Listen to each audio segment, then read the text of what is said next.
What's up, you guys? It's your girl Shelly here, and welcome back to my channel. As you guys can see from the thumbnail and the title of today's video, I'm going to be showing you guys how I get this bombshell, a beautiful wig installation. Okay, now I'm going to be leaving all the specs of this here down below, so if you're interested in seeing how I get this bomb ass install done, which I know you do, just go ahead and keep on watching. Guys, just a quick disclaimer, this frontal installation that I'm going to be doing today is definitely for like my working gals who want to wear your wig for more than a day or two. You want to wear your wig for about a week.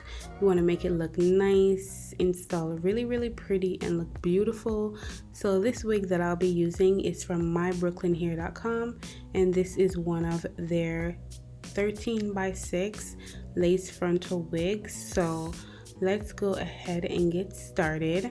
I'm going to start off by customizing the lace, and I'm going to be using this L'Oreal Quick Blue Extra Strength powder and this Clairol 30 volume developer. So I like to use 30 volume instead of 40 volume on my frontals because it's just not so harsh on the lace. So you guys know you need a mixing bowl and a brush for this step, and I'm just gonna take my time and place the bleach on the knots just so that it doesn't seep through.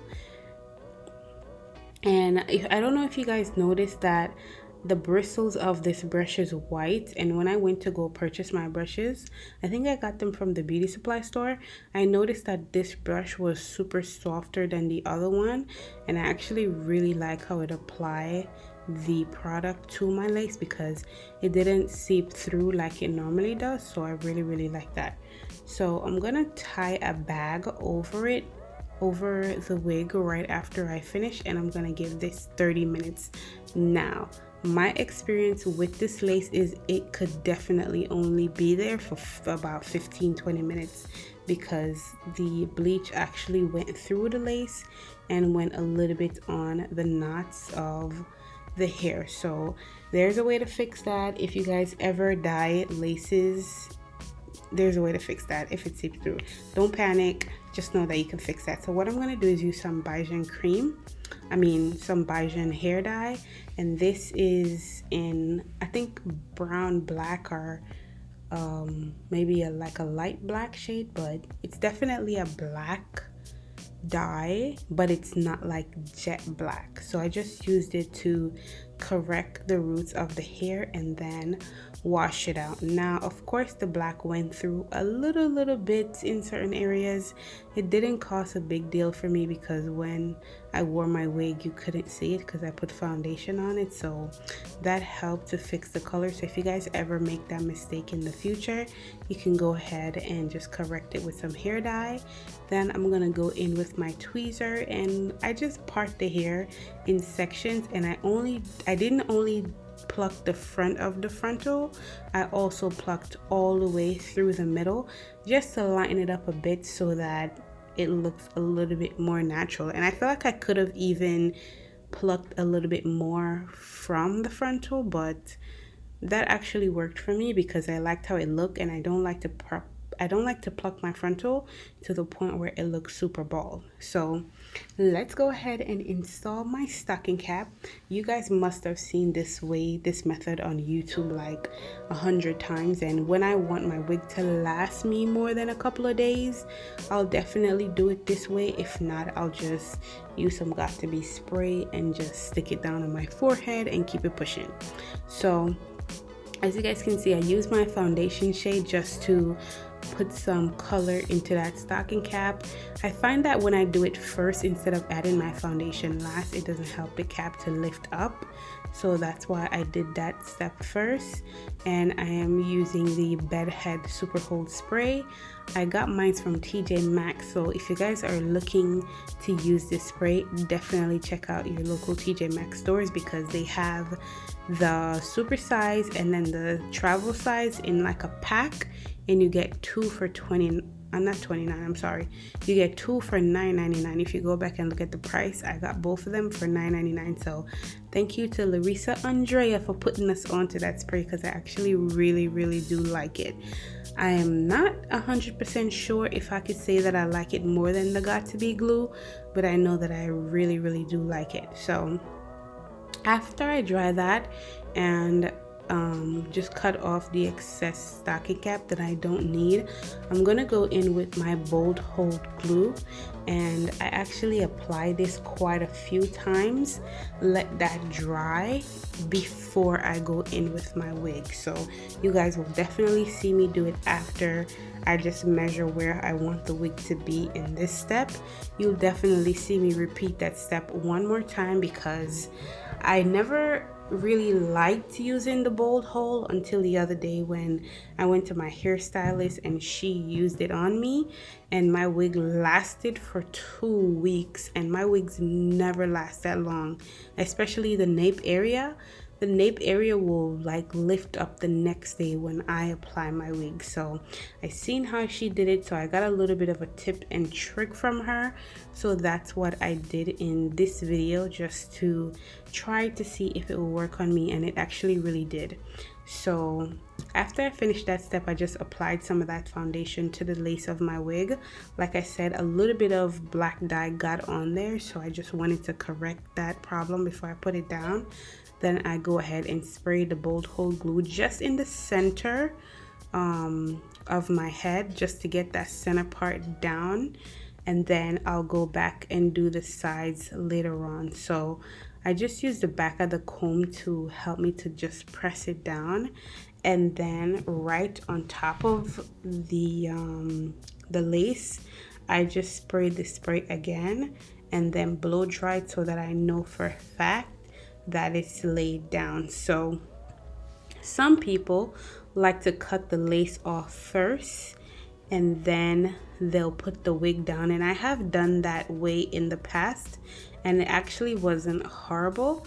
But I notice now a lot of people, when they're applying the lace frontals, they'll put the lace down first, customize it on their head, glue it down, and then cut it off last. And I wanted to try that way because I think I tried it one time before and I really like it, so I wanted to try it again and see how it worked. But I really loved how I did it in this video. I took my time, I customized the lace around my ear exactly where I wanted it to be.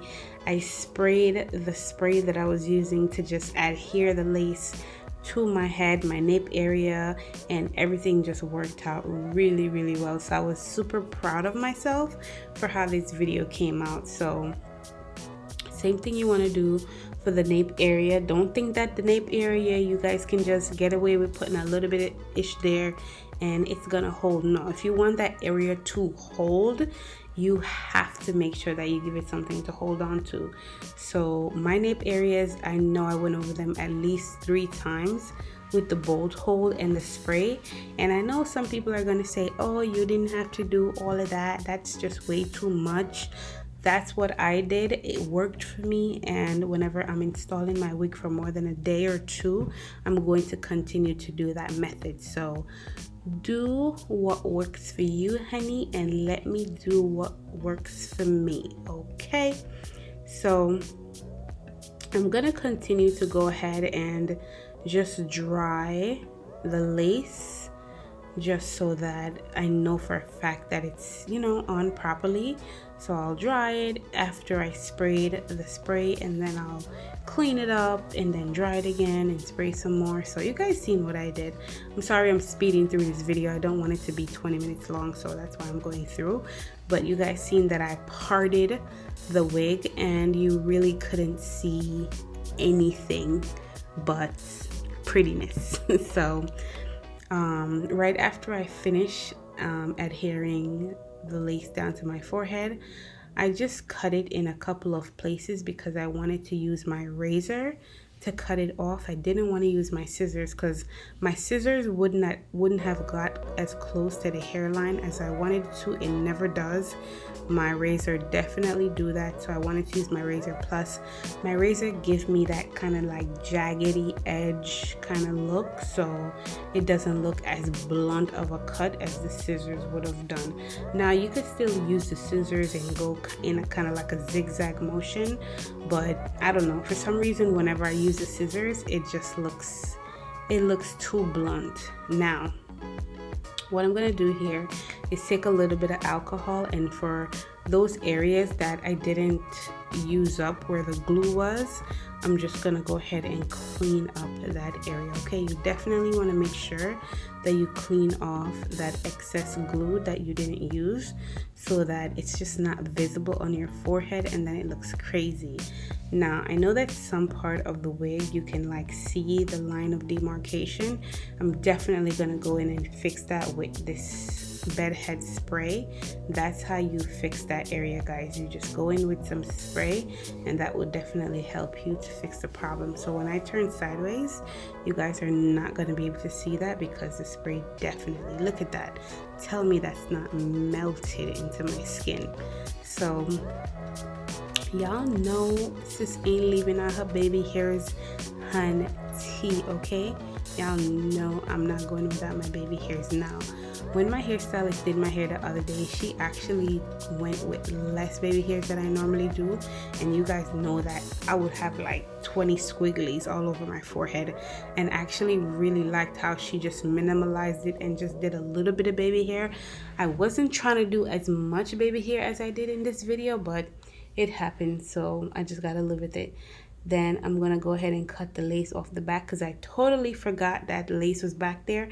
Now if you buy this wig, please make sure that you cut off the lace from the back first. Don't put it on and then try to cut it off, because I tried to cut it off afterwards and I ended up cutting into the lace and caused the hair to shed really a lot. So don't do that. Cut it off first. Hopefully you remember to cut it off first. But look at my install, hunty. Tell me that my install is not amazing. Like, and after it dried, it looked so much more natural. I know you could still see a little tiny bit of something when I turn to the side, but oh my god, like the install of this, it was amazing. So that's how the hair look, you guys. This hair is 150 density and the thing looked like 180 density. Like, it was so full, bouncy, and then it was so lightweight on top of that. Like, it's crazy how full this wig looks, but then how lightweight it is. Like, it just wore so naturally. Like, I love this for like a everyday wig if you like to have your hair curly every day. So that's what it looks like, you guys. You can also wear it up in a bun. Like, it still looks really pretty and natural when I put it up in a bun. And yeah, that's about it for this hair. I think this texture is deep wave if I'm not mistaken, but like I said, I am going to list everything down below in the description box. If you guys want to order this hair online, if you want to go in the store and pick it up, you can definitely do that. So yeah, that's about it for this video, you guys. Sorry I'm like flashing you guys with my boobs, but I just couldn't get over how beautiful this hair looks. So y'all know I had to post something for the gram, okay? Like definitely had to shake a little bit and post something for the gram. But if you guys have any questions for me on the specs of the hair or anything like that, or how it wore throughout the week, definitely leave your questions down below and I will be answering them. You guys see me in the comment section. You can't say you're not seeing me in the comment section, okay? But yeah, that's about it for this review, this hair, this wig installation, you guys. Hopefully it was helpful. Hopefully you guys liked it, and I'm done chatting now. I'm really done. Bye guys.